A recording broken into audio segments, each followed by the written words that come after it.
Well, first of all, let me introduce myself. I'm the Palestinian ambassador in the UK, Professor Hassasian.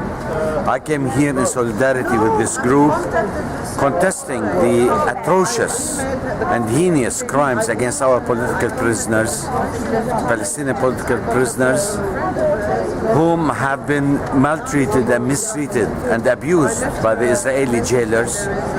And these people have been administratively detained without due process, and they have been treated like animals, you know, in ghettos.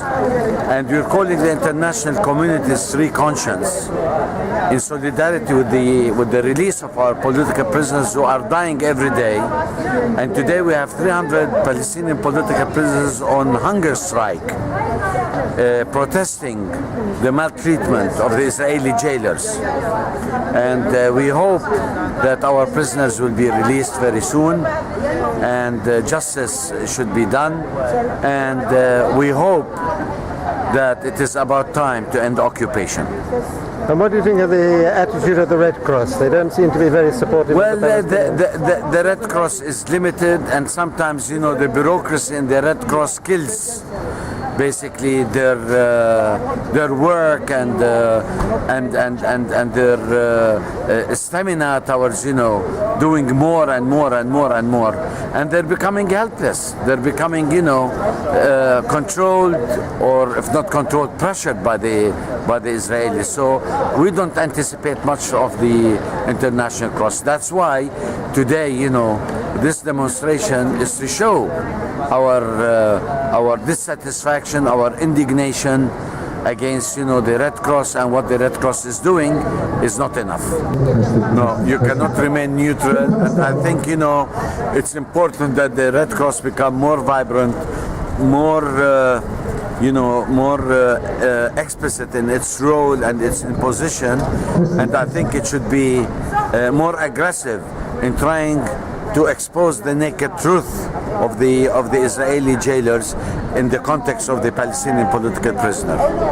I don't know if it's Magen David Adom or other else, but we know very much that the Israelis, you know, care less about the international community. They care less about the international cross, and they're getting away with impunity, you know, trying to treat the Palestinians at the subhuman level, and that basically should be exposed to the international community.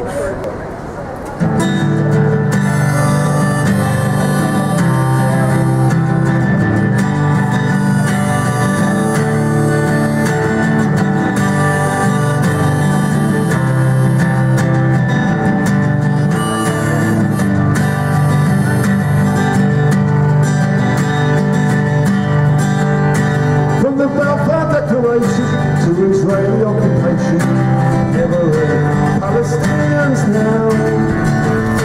Enforced colonization, the ethnic cleansing of a nation, never all Palestinians now. In our thousands, in our millions, we are all Palestinians, never all Palestinians now. For a travesty for one, it's a travesty for all. Yeah, we're all Palestinians now.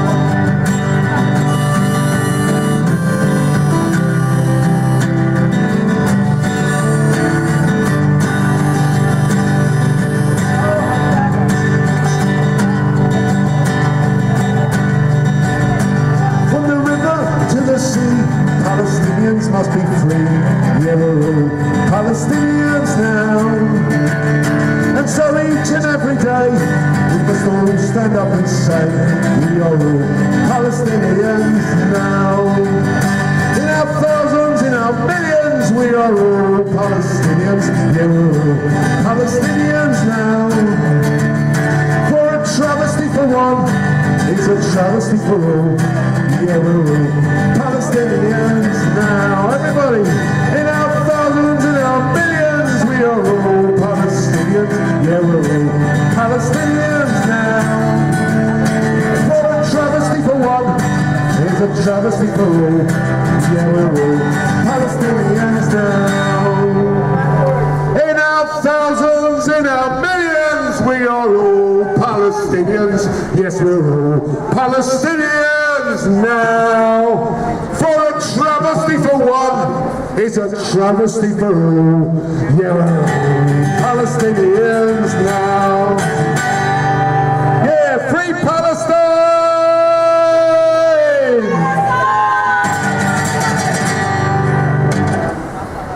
The mandate of the International Committee for the Red Cross is to provide humanitarian protection and assistance for victims of armed conflict and to promote international humanitarian law as enshrined in Geneva Conventions.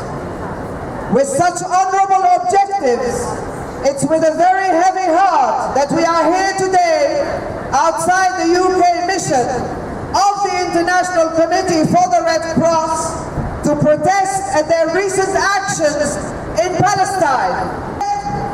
The International Committee of the Red Cross has shockingly announced that from July 2016, it is reducing family visits by 50% for adult male prisoners, from 2 visits a month to just 1 visit a month. The right to 2 visits per month was something Palestinian prisoners fought hard for, through many sacrifices, including enduring hunger strikes before the Israeli occupation relented to agreeing to 2 visits a month. Now, the International Commission of the Red Cross is denying prisoners this right. They are acting as an arm of the occupation and are complicit in Israel's denial of family visits to Palestinian political prisoners. Naomi Shamlawi has sent us a message regarding the International Commission of the Red Cross decision to cut family visits. Naomi's letter reads, I am Naomi Shamlawi, mother of Ali Shamlawi, who is now in Al-Nakab prison. My son has spent more than 3 years in prison, and I used to visit him twice monthly. But from July, the Red Cross decided to reduce the visits to 50%. The Israeli government deprived me from my son, and it was a chance to see my son twice a month. But now, the Red Cross wants to prevent even this chance. The Red Cross must help us, not help the Israeli occupation and its crimes against us. We hope that the Red Cross will reconsider and stop this unfair decision and remain the humanitarian organisation it is supposed to embody. Signed, Naomi Shamlawi. we are here today outside the UK mission of the International Commission for the Red Cross to condemn the International Commission for the Red Cross's shameful decision to penalize mothers like Naomi Shamlawi and to demand they reinstate the 2 family visits per month. It is the responsibility of the International Commission for the Red Cross to not put the burden of budget cuts on Palestinian families of prisoners, the most marginalized and vulnerable people, and those who the International Commission for the Red Cross should be serving. Shame on you, International Commission for the Red Cross! Shame on you, International Commission for the Red Cross! Free Palestine! Free Palestine!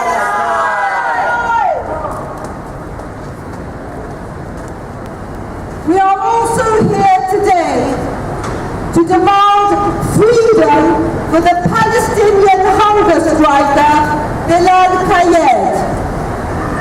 Today marks his 52nd day without food. Bilal Kayed was imprisoned by the military occupation in 2001. He completed 14.5-year sentence on the 13th of June 2016. But instead of being released as scheduled to meet his waiting family at the military checkpoint, he was re-arrested without charge or trial and ordered to indefinitely renewable 6 months administrative detention. To demand his freedom, Bilal Kayed went on hunger strike. Today is day 52 of his hunger strike. Health experts have said Kayed could die any moment, as he is imminently vulnerable to cerebral hemorrhage, heart attack or stroke due to the physical strain on his body.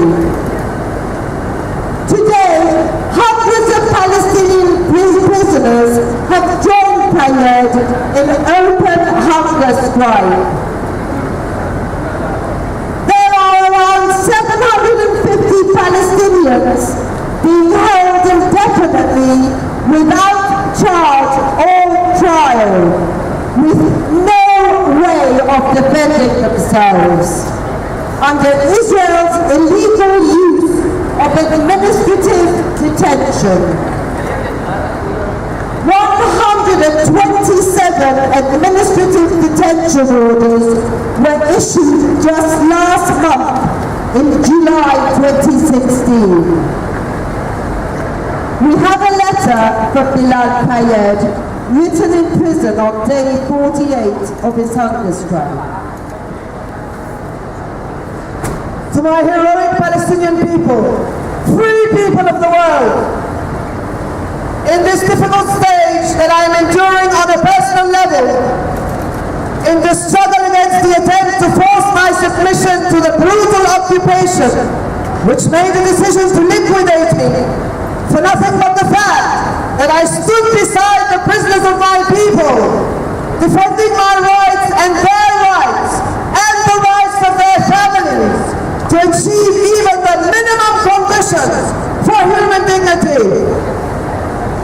It is not strange that I find myself supported by all of my people, who surround me with their shouts and cries, and their support and tireless efforts to remove the injustice that is being inflicted upon me and upon the prisoners. This comes in accordance with the national understanding that I was raised with by you, my people, and by the free people of the world, wherever they are. In the West Bank, rising up against oppression.